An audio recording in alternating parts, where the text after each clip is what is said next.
Hey loves, welcome back to another video. Today we're gonna do a girl talk video and just kind of get into some topics that the girlies wanted me to speak on. I put a poll, or like, you know, an ask me type of question, ask me questions thing on Instagram, and I got a few responses. So we're just gonna get into it and just start talking about the topics. Excuse my hair. Growing out a pixie is not for the weak. And I'm not even fully growing out. That's the crazy part. It's just not for the weak. So I have 7 topics here that I'm going to speak on, that the girlies want me to speak on. And we're just going to get straight into this. Like, we're not going to play around with it at all. We're going to dive right into it. So the first one I'm going to start off with is genuine sisterhood. I personally feel like genuine sisterhood is so important, especially in your 20s. Like, I cannot voice this enough. Like, we're never supposed to be alone. And if you don't have a partner at that time, your sisters, your friends, like your girlfriends, they are literally who you do life with when you don't have a partner. Like, for me, I've prayed so much about having genuine friends and genuine connections. The fact that I now have that is such a blessing to me. Like, I absolutely love my friends down. I am so big on cultivating those relationships, those friendships right now, like in life, because I feel like they just mean so much to me. And they have also just been there for me extremely too much for me not to celebrate them and make sure they know that I love them. Like, genuine sisterhood is just being able to call on someone, like being able to voice your opinions, being able to be corrected. Like, genuine sisterhood is so many different things. Like, the biggest thing is just having someone to do life with. Like, just like you have a sister, if you do have a sister, I have a big sister and I love her down. Like, love her down. And it's just like someone else to do life with, someone to bounce the ideas off, someone to vent to, someone to do anything, walk with, like talk with, pray with. Like, it's just so important, and it's such a needed thing that people don't realize. Like, I feel bad for people that don't have friends. Now, I feel bad for people that don't have friends, because like, not having a friend at all, I think it's just so sad. Like, it's just not what you want for yourself. Like, people just don't know how much friendships just pour into you. Like, you need genuine sisterhood in your life. You just do. Okay, the next topic is navigating womanhood and adulthood in your 20s. Y'all, the 20s are the 20s are crazy. Like, I really feel like your 20s are like, they're ghetto. Like, we're just gonna be for real. The 20s are very ghetto. And I say that because I feel like you are so many different people in your 20s. Like, you're the young girl figuring it out. You're the girl that has figured it out once you hit, like, you know, 25. Like, you're not, okay, life is really like, yeah, let's get it together. And then it's like, you're just preparing yourself. Your 20s is such a preparation period in your life. Like, you literally are preparing for life beyond your 20s. Like, life in your 30s. I feel like, me personally, like, I always struggle with oh, I'm 24, but like, at what point am I supposed to like take life serious? The day and age that we are in right now, like, people just don't take life serious. And I can honestly say I'm one of those people. Like, I'm not the best at taking life super serious. So it's always like, your 20s is literally where you find that kind of like balance, to where you're like, okay, yeah, life, I need to take life a little bit more seriously. Like, it's happening, you know, it's here. And I feel like your 20s is such a preparation period. Like, navigating life in your 20s and adulthood, like, it really forces you to like lock in. Like, it can go either way. You either like, okay, I'm young, I got time to do all these things, which is true, but then it's also not true at the same time. Like, I feel like 2 things can be true at one time. So like, yes, you are in your 20s and you should be living your life, but you should also be setting yourself up for your 30s. You should also be setting yourself up for your 40s and your 50s. Like, set yourself up so you're not trying to figure out the woman you want to be, or the woman you are in your 30s and in your 40s. Like, you don't want to be old trying to figure it out, you know? Okay, the next topic is confidence tips. A confidence tip I have, like a few of them I have, is the first one is fake it till you make it. Like at some point in your life, you're going to, at some point in your life, you're going to be the woman that you want to be. But until you're not, act like you are. That is the best tip I can give anyone. Act like you are the woman you want to be, because you will be that woman one day. You might not be that woman at this particular moment, but you will be that woman one day. Act like you're now. Why? You ain't doing nothing else. Act like who you want to be right now. Manifest that. Pray on that. Work hard to be that woman that you want to be. And on your self-love journey, actually love yourself. Love where you are, even if you're not where you want to be. And that's in all aspects of life. I am not 100% where I want to be, but I can honestly say I love who I am, and I love who I'm becoming, because every day the goal is to be 1% better. So I love who I'm turning out to be. Like I love the woman that's growing from this experience. Like I love that for me. And that's the key thing on your self-love and your confidence journey, is to literally love the hell out of yourself. Love yourself, because you are exactly who God says you are, and you're exactly who you think you are. Love yourself, period. And take yourself out.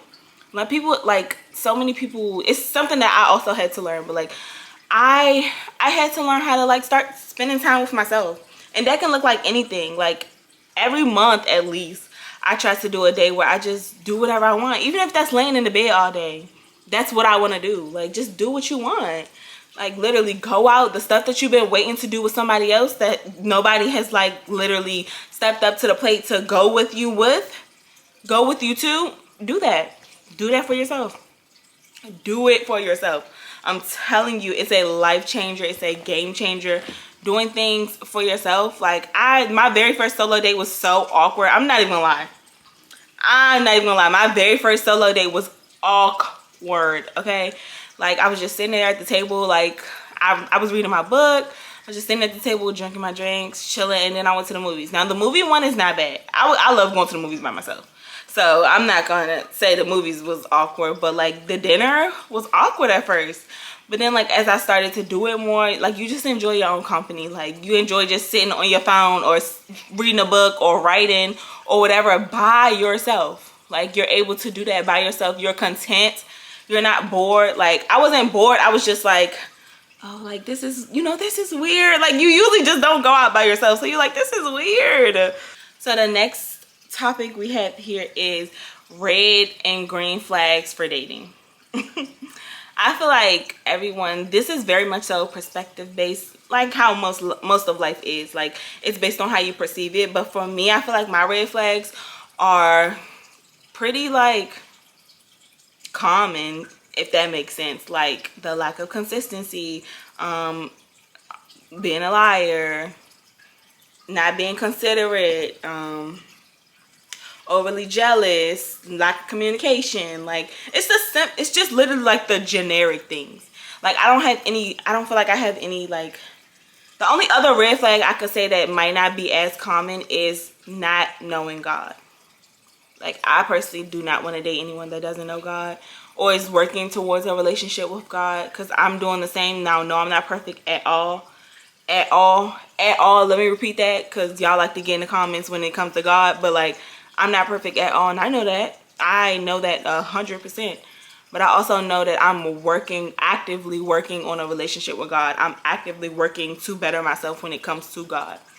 So I also want a man that's doing the same. And that is a red flag if you're not doing that for me. Now the green flags is a man of God, a caring man, a considerate man, a man that knows how to communicate, a loving man. Now with dating, like when you ask for these things, you also have to be these things yourself. Because it's like how you asking somebody for something that you don't do or would not do. So I do think it's very important that you're also doing these things.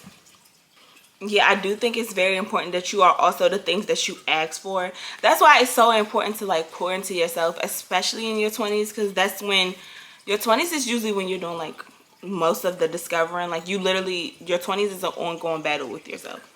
Like it doesn't end, it doesn't stop. Like you constantly have to keep striving and working for the lifestyle, the womanhood, the love that you want. Like it's a never ending cycle, literally a never-ending cycle. The next topic is leveling up your life with hobbies and routines. So for me, I'm very much so a routine-based person, and if you are, that's the easiest way to level your life up, I feel like, because you can throw something minuscule into your routine and it's like, okay, I like that, you know. So it always adds that extra, like, okay, like, okay, like I'm doing, you know, I feel like I'm doing something. I feel like I'm doing better. So I do think it's important to like have a routine, one, and it can change from time to time. But if you are a routine person, when your routine changes, it usually like tears you up. Like, I'm not even gonna lie. When I first got my puppy, quick story time. When I first got my dog, literally like my routine was so tore up, like tore up. It was so hard for me to like get back on track, y'all. Like, it was so, it took me like three to 4 weeks, literally 3 to 4 weeks. I just got back on a routine like 2 weeks ago, literally. Like, I just got back in the gym. I just got back to eating right. Like, I just got back to incorporating him into now my new routine, where I'm getting up earlier. I'm in the bed earlier sometimes. Like, I'm moving around more. I'm walking. I'm taking him outside. Like, it's so many different things that changed for me, and it was drastic. Like, when you're used to just doing something and then something changes, it's very drastic. It's almost like traumatic a little bit. I'm not even gonna lie. Like, I was so mentally messed up, and for me, it's like when my house is a visual representation of how my brain is at that current time. So if you ever come to my house and if anybody ever come to my house and it's a mess, just know that, like, yeah, my mental's taking a hit. It's not a bad hit. Like, it's always something I can pull myself out of, but it's like, yeah, I'm having a moment. It's very much so I'm having a moment at that moment. So yeah, like, I really just think like that's a big thing. And then like habits, another thing you could just do, like, just do small changes. Like, if you are someone like, okay, for example, for me, the thing that I did that I feel like is leveling up my life, the things that I used to do on a consistent basis more than once or twice a week that was not necessarily good for me. For example, like, I love Chick-fil-A. I love Chick-fil-A. So I had to like literally train my mind to not get Chick-fil-A on a more than once a week basis. Like, now I only get Chick-fil-A once a week. But I had to like work up to that. I don't want to, like, I know at some point, if I'm really like honing in on my weight loss and everything like that, which I am in a sense, but I'm not there yet. I know I'm gonna have to cut Chick-fil-A out completely, but I just feel like cold turkey just personally never works for me. So I wouldn't recommend nobody do that because it doesn't work for me, but it might work for you. Do what works for you. That's a rule of thumb in life. Do what works for you. But cold turkey doesn't work for me, so I just started doing once a week. Like, it's just little habits, little things you can add to your routine, take away from your routine, little habits you can change that, like, it's still habits I'm working to change. Like, something I really want to start doing is, like, do throughout the week, because I usually have to clean on the weekends because throughout the week I'm just putting stuff anywhere. One thing I do want to work on is, like, putting my stuff back after I use it, like shoes, purses, clothes. Sometimes I'll get up in the morning and put something on my bed that I'm gonna wear, and then I put it on and I don't like it. Put it back on the hanger and put it back in the closet. No, instead I keep it on the bed, and it be on the bed, and then I just push it to the little bench in my room because I don't feel like putting it away right then and there, and then it's a pile of clothes by the time Friday comes. So, you know, like, just stuff like that, like little subtle changes make a big impact.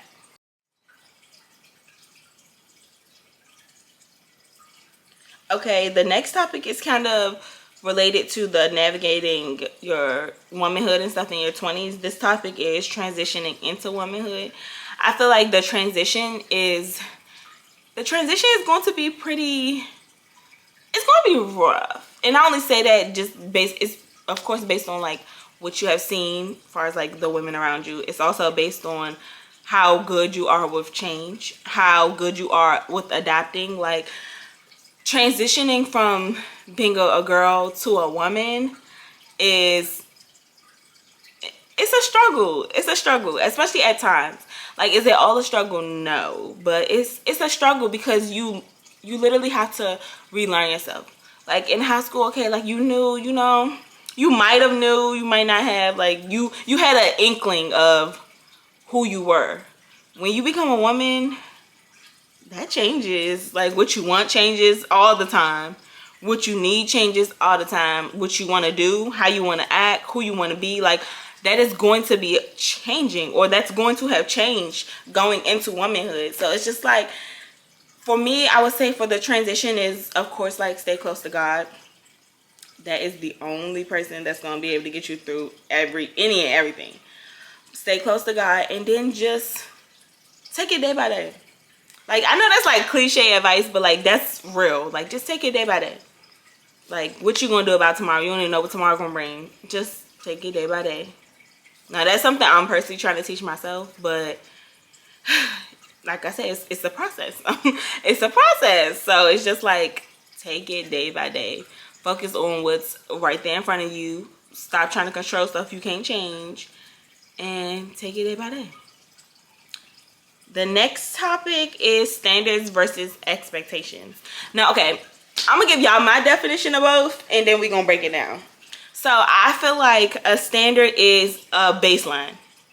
A standard is something that's basically like, in a sense, a non-negotiable or a basic thing that someone should be doing. Like, if I say someone, like if I'm setting a standard for someone, that's just what I automatically expect for you to do. That's no extra, that's no nothing. That's what I expect for you to do off rip. It's nothing extra. It's a baseline. Now, expectation is what I want you to do, or what I think that I want you to do, if that makes sense. That's how I perceive it. Now, we can have a conversation about it for sure, but from my perspective, my opinion, I feel like expectations are wants.